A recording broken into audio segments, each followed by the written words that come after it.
Assalamualaikum. Lagi mampir ya? Iya. Apa kabar? Izin main ya Puji. Kamu Ditunggu masih kontennya. Sehat, alhamdulillah. Katanya. Pasangan selebritis tanah air Atta Halilintar dan Aurel Hermansyah baru saja terlihat mengunjungi rumah baru Fuji. Hubungan Fuji dengan Thorik yang sudah berakhir tak membuat Atta dan Aurel memutuskan hubungan silaturahmi dengan mantan kekasih adik mereka. Atta Halilintar membagikan momen keseruan mereka di akun Instagram pribadinya. Sebuah fakta bahwa Aurel adalah sosok yang menjodohkan Thorik Halilintar dengan Alia Mas Said pun tidak membuat Fuji menutup pintu, bahkan Fuji menyambut Aurel dan Atta dengan tangan terbuka dan senyum yang lebar.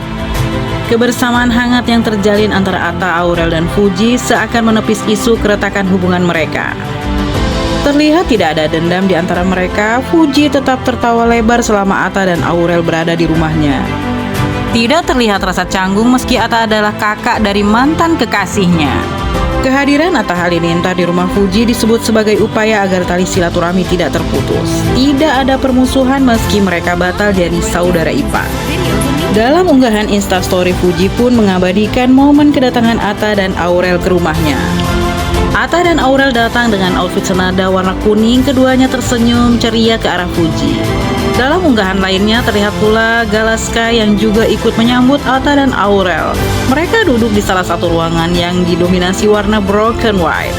Terlihat sekilas rumah Fuji terlihat sangat nyaman dan juga tentunya elegan. Mereka pun terlihat menyempatkan diri membuat konten TikTok bersama, bahkan Atta pun tak malu-malu untuk ikut joget bersama. Unggahan tersebut langsung dibanjiri komentar dari warganet, tak sedikit mereka menyebutkan bahwa hubungan mereka sangatlah akur dan penuh kehangatan. Seperti diketahui, hubungan Atta Halilintar dan Fuji tidak sedekat dulu usai hubungan asmara Fuji dan Thorik berakhir.